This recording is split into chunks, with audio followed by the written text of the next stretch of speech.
ماں کا یہ رتبہ جو حضرت موسیٰ کی حدیث کے ذریعے سے اکثر پڑھا جاتا ہے، خصوصاً اگر کسی ماں کے ایصال ثواب کی مجلس، مگر یہ رتبہ کیوں ہے؟ اس لیے کہ اس کی ذمہ داری بھی بہت بڑی۔ اب وہ جو حدیث میں اصل میں پڑھنے جا رہا تھا، اور میرے حساب سے 1 منٹ کی بات تھی، 21 منٹ گزر گئے مجلس شروع ہوئے، صرف 1 منٹ کی بات۔ فرمایا الحامل مرضع کالمجاہد فی سبیل اللہ، جب کوئی عورت پریگننٹ ہوتی ہے، جب کوئی عورت بچے کو دودھ پلاتی ہے، اب یہ تقریباً سمجھیے کہ 2.5 سال 3 سال کا عرصہ ہو گیا، اس کا اتنا ثواب ہے جیسے راہ خدا میں جہاد کرنے والے مجاہد کا ثواب۔ مجاہد کا ثواب کتنا کہ اگر اسی پہ بات شروع کر دوں تو 1 گھنٹہ بھی کم، اتنا ثواب اس کو مل رہا، اور ہر سانس پہ مل رہا پورے اس عرصے میں۔ لیکن خود اسی حدیث میں یہ بھی آ گیا، یعنی انہی الفاظ میں یہ پیغام بھی آ گیا کہ ذمہ داری بھی اتنی بڑی۔ مجاہد فی سبیل اللہ کے لیے تو وہ لفظ زیادہ صحیح ہے جو میں نے کہا کہ چوکیدار کو اس لیے نہیں رکھا جاتا کہ وہ رات کو آرام سے سو کے خواب دیکھے۔ حفاظت مجاہد کسے کہتے ہیں؟ جو ہر وقت الرٹ اور چوکس ہو کے بیٹھتا۔ اردو کا ایک محاورہ ہے، پتا کھڑکا بندہ بھڑکا، یہ مجاہد کی حالت، جو سرحدوں پہ بیٹھا، ذرا سے بھی کوئی ہلکی سی آواز آئی فوراً چونک کے دیکھتا ہے دشمن تو نہیں آ رہا۔ 9 مہینے حمل میں اور 2 مہینے دودھ پلائی کا زمانہ، اس میں عورت کو اتنا ہی الرٹ اور چوکس ہو کے بیٹھنا ہے۔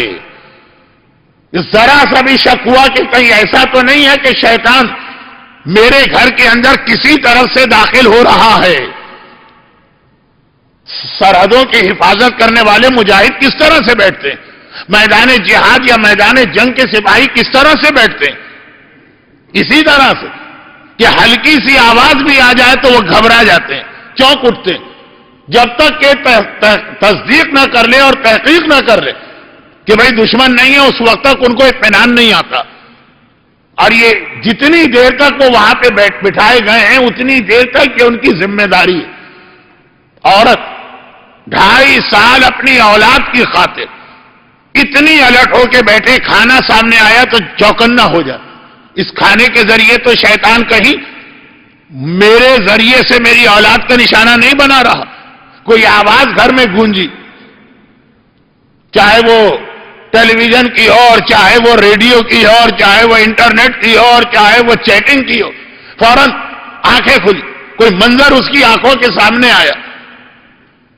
یعنی پتا کھڑکا بندہ بھڑکا والی کیفیت ہے۔ اتنی ذمہ داری ماں ادا کرے تو رتبہ اتنا بڑا ہے کہ فرمایا کہ کوئی ماں، کوئی عورت کبھی نبی نہیں بنی لیکن نبیوں کو پیدا کرنے والی ماں، کوئی عورت مرجے نہیں بنی لیکن جتنے مراجے اس دنیا میں آئے ماں کے ذریعے آئے، اور ماں کی وجہ سے مرجے بنے، ماں کی وجہ سے۔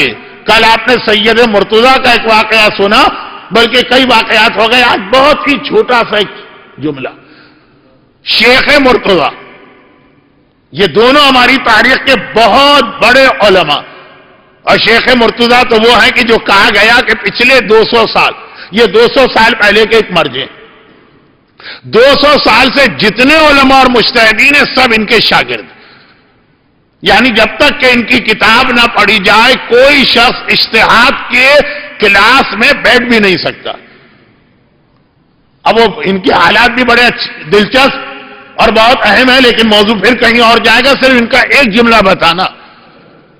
جب زمانے یہ آپ کو یاد آ جائے گا امام بارگاہ علی رضا کے ان مومنین کو جو بڑی باقاعدگی سے میری مجلسیں سنتے رہیں، کہ یہ وہ مرجع ہے کہ جن کو زمانے کے امام نے آ کر مجتہد کی سند دی تھی، یعنی کہا تھا انتا مجتہد حقا۔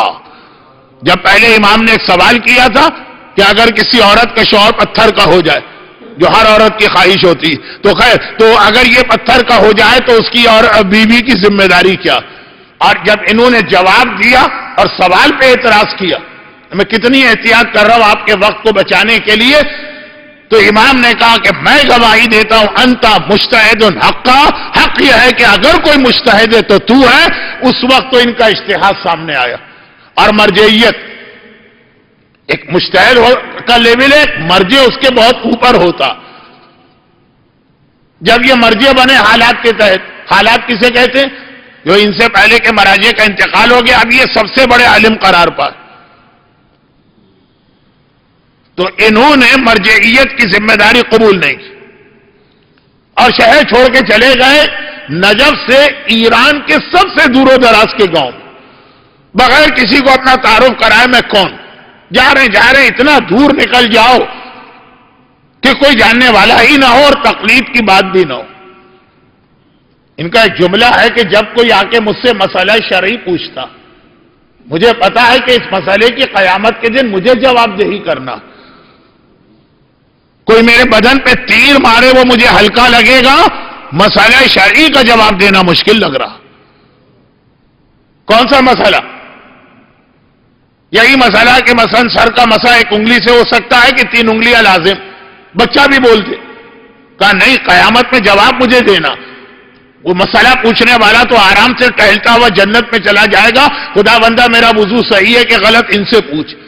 میں نے عمل ان کے مسئلے پہ کیا، پھنسوں گا میں دوسرے کی وجہ سے. تو اب مرجع جب بنے تو لوگ مسئلے ہی پوچھیں گے. مرجع کی تو ذمہ داری. ایسی جگہ چلے جاؤ، ایسے دور و دراز کے گاؤں میں. آج نہیں، آج تو دور و دراز کے گاؤں میں بھی فیس بک ہے اور آئی پیڈ ہے اور انٹرنیٹ ہے اور اسمارٹ فون ہے اور ساری چیزیں. اس وقت اب وہاں پہنچے تو امام کی ایک حدیث بھی ہے کہ خبردار کسی ایسے شہر میں زندگی نہ گزارنا جہاں پہ علم دین نہ ہو، جہاں کے لوگ بدو عربوں کی طرح بغیر علم کے زندگی گزارتے ہو. ایسے شہر میں رہنا بھی مکروہ ہے جہاں کوئی عالم نہ ہو.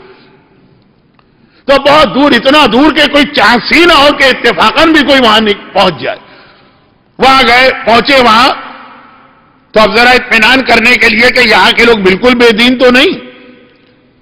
دریافت کیا کہ کیا تم لوگ تقلید کے مسئلے کو جانتے ہو؟ کہا جانتے. کس کی تقلید کرتے ہو؟ کہا نجف میں ایک بہت بڑے مرجع شیخ مرتضی انصاری. ارے میں نجف سے ابھی نکلا جیسے ہی میرے پہلے مرجع کا انتقال ہو، اور اس گاؤں میں اس سے پہلے میرا نام پہنچ چکا ہے اور میری تقلید کرائی جا رہی. پتا چلا کہ زمانے کے امام آئے تھے. ملاقات امام کا ایک واقعہ. اب میں کیا کروں؟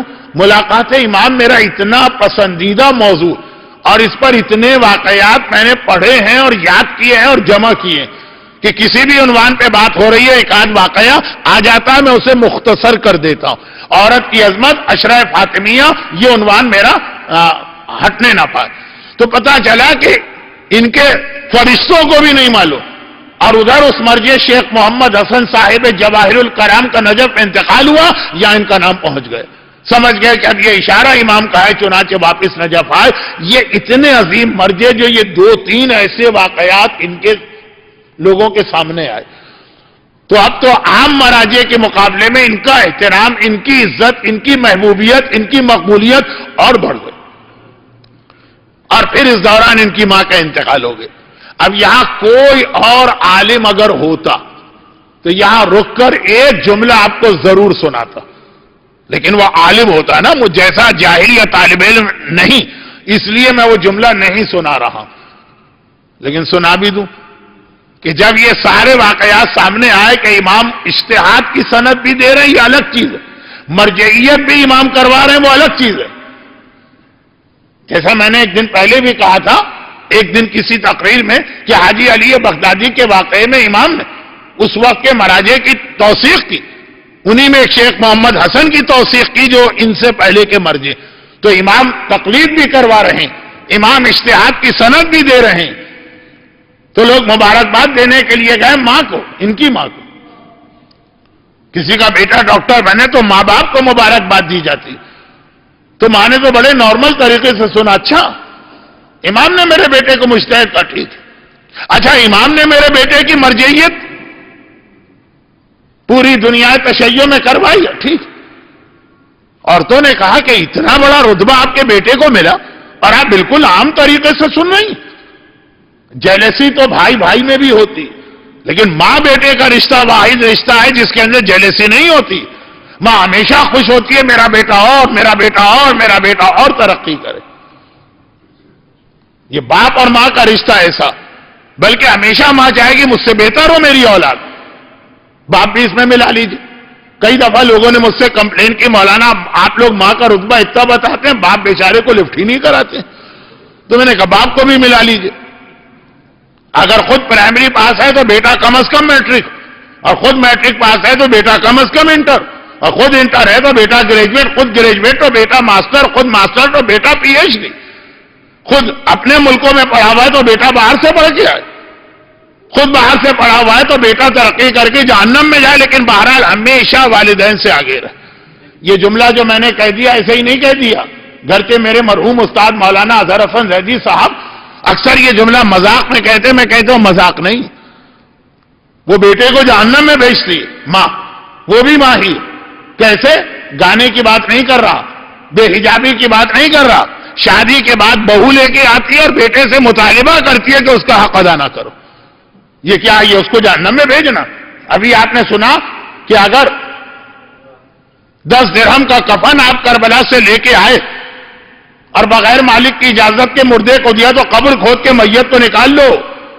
ایک 10 درہم کا حق جو ہے نا میت خراب کرنے کے مترادف. اسلام یہ نہیں کہتا میت خراب کرو، معاشرے کے اعتبار سے کہہ رہا ہوں. تو جس بیچاری بچی کو اس کے والدین کے گھر سے اٹھا کے لائے اور صرف اس لیے کہ بیٹا کچھ زیادہ ہی ماں کی اطاعت کرنے والا، اس سے یہ مطالبہ کیا کہ اپنی بہو پہ ظلم کرو، یہ اس سے بڑا اپنی بہو اپنے بیٹے کو جہنم میں بھیجنا کیا؟ وہ سمجھتی ہے میں اپنی بہو پہ ظلم کر رہی ہوں، اس کو نہیں پتا بہو پہ ظلم نہیں ہے، اس کا تو اجر بڑھ رہا ہے. ظلم تو بیٹے پر ہے جسے جہنم میں جلایا جا رہا. الٹا بھی ہوتا. سرتاج سرتاج کہتے کہتے جن بیویوں کا منہ نہیں سوکھتا، اور جو یہ کہتی ہے کہ میری تو ساری زندگی میرا شوہر، جب اس کو مجبور کرتی ہیں کہ اپنی ماں کی مخالفت کرو گویا اس کو دھکا دے رہی ہے جہنم میں گرانے کے لیے. لیکن یہ موضوع تفصیل کے ساتھ آخری مجلسوں میں آنا چاہیے جہاں شہزادی کی سیرت کا یہ پہلو کہ شہزادی نے صرف بیٹی بن کر ہی زندگی نہیں گزاری، صرف بیوی بن کر ہی زندگی نہیں گزاری، صرف ماں بن کر ہی زندگی نہیں گزاری، شہزادی نے بہو بن کے بھی زندگی گزاری. 5 سال اس طرح زندگی گزاری کہ ان کی ساس جو کائنات کی وہ واحد خاتون ہے جن کے لیے خانہ کعبہ کی دیوار شق ہوئی، اس ساس کے ساتھ 5 سال گزارے اور بتایا کہ یہ محبتیں اہل بیت کے چاہنے والوں میں کیا ہوں. لیکن شیخ مرتضی انصاری کی ماں کا جملہ جو میں نہیں کہنا چاہتا، لیکن اب یہاں پہ اگر چھوڑ بھی دوں تو اور زیادہ یہ ایک عجیب مسئلہ بن جائے گا، پریشر آئے گا کل کے لیے. تو کل پھر یہ ساری باتیں سناؤں، اس سے بہتر ہے یہیں ہاتھ کے ہاتھ کو جملہ پورا کر دوں. ماں نے بہت عام طریقے سے سنا. اتنا بڑا رتبہ، زمانے کے امام آ کر کسی کے بیٹے کی مرجعیت شہروں شہروں پھیلائیں. ہم گناہگاروں کی ذمہ داری ہے کہ ہر جگہ نام امام لے کے پہنچے. اور ماں بہت نارمل کہتی ہے ہاں بھائی جو تم نے بتایا اس لیے مجھے بہت زیادہ تعجب نہیں ہوا کہ مجھے پہلے ہی سے توقع تھی کہ یہ وہ خوشی زیادہ بڑی لگتی ہے جو اچانک ملی. ایک چیز جو پہلے ہی سے اندازہ، بھئی آپ کو کیسے پتا تھا پہلے سے ہی کہ آپ کا بیٹا اتنا بڑا مرجع بنے گا؟ کہا جن زحمتوں سے میں نے اپنے بیٹے کو پالا. تو ہر ماں اپنے بیٹے کو زحمت میں پالتی، آپ نے کیا کیا؟ کہا میں بتا بھی نہیں سکتی، تم لوگ تو یقین بھی نہ کرو گے. جیسے میری اب تک کی 5 مجلسوں میں 2-3 واقعات ایسے آ گئے کہ لوگ یقین بھی نہیں کرتے. وہ لنگڑی لولی بادشاہ کی بیٹی واقعہ سن لیتے ہیں لیکن یقین نہیں آتا یہ کیسے ممکن ہے. یا وہ اصفہان کا عالم کا واقعہ تو کہا تم تو یقین بھی نہیں کرو گے. مثلا ساری زندگی میں نے اس طرح گزاری کہ جب اپنے بیٹے کو بچپنے میں دودھ پلایا کبھی بغیر وضو کے دودھ نہیں پلایا، حالت نجاست میں دودھ نہیں پلایا. اس کے بعد بھی جب اس کے لیے میں نے غذا تیار کی یا اس کو کھانے کی کوئی چیز دی ہمیشہ پہلے طہارت اور وضو کیا، اس کے بعد یہ چیز اس کو عطا کی. یہ جملہ ہر عالم یہاں پہ پڑھتا ہے، مجھے نہیں پڑھنا تھا. لیکن اتنی لمبی بات ہو گئی تو 1-2 منٹ کے جملے میں حرج نہیں ہے. ان ماں کا انتقال ہوا تو شیخ مرتضی انصاری اس وقت تک تو بہت ہی اسٹیبلش مرجع بن چکے تھے. وہ نماز جنازہ پڑھنے کے لیے آئے، لوگ قرصہ دینے گئے، پھر نماز جنازہ میں دیکھا یقین نہیں آ رہا، اس طرح سے رو رہے ہیں جیسے کوئی چھوٹا بچہ اپنی ماں کی جدائی میں روتا. امامہ تو خیر سر پہ ہے ہی نہیں، ابا تو پہنی ہی نہیں ہے، آستینیں بھی بلند ہیں، واقعاً اس طرح رو رہے ہیں. اب ایک تو عمر کے اعتبار سے بھی رونے کا فرق، 60 سال 65 سال کا اتنا بڑا عالم، پھر رتبے کے اعتبار سے بھی کہ خالی مجتہد ہی نہیں مرجع. کسی شاگرد نے قریب جا کے چپکے سے کہا کہ مجمع عام میں اس طرح سے آپ کا رونا ذرا اچھا نہیں لگ رہا. کہا کیوں اچھا نہیں لگ رہا؟ کہا کہ آپ اتنے بڑے مرجع ہیں. تو کہا تمہیں پتا ہے میں اتنا بڑا مرجع کس کی وجہ سے ہوں؟ انہی کی وجہ سے تو ہوں کہ جن کی میت پیرا اس نے مجھے مرجع بنایا ہے. یہ ماں ہے جو نبی نہیں ہوتی مگر نبیوں کو پیدا کرتی ہے. یہ ماں ہے جو امام نہیں ہوتی، امام اس کے ذریعے دنیا میں ظاہر ہوتے ہیں. یہ ماں ہے جو مرجع نہیں ہوتی لیکن مراجع کو بناتی. مگر کب؟ الحامل المرضع کالمجاہد فی سبیل اللہ، جب وہ اس طرح سے الرٹ ہو کے اپنے گھر میں بیٹھے اور بچے کا خیال کرے.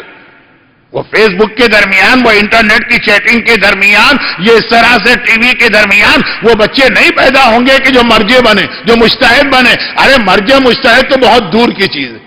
وہ تو آپ کہیں گے ہمیں اپنے بچوں کو بنانا بھی نہیں، لیکن ایک دیندار متقی پرہیزگار جنتی تو بنانا ہے نا.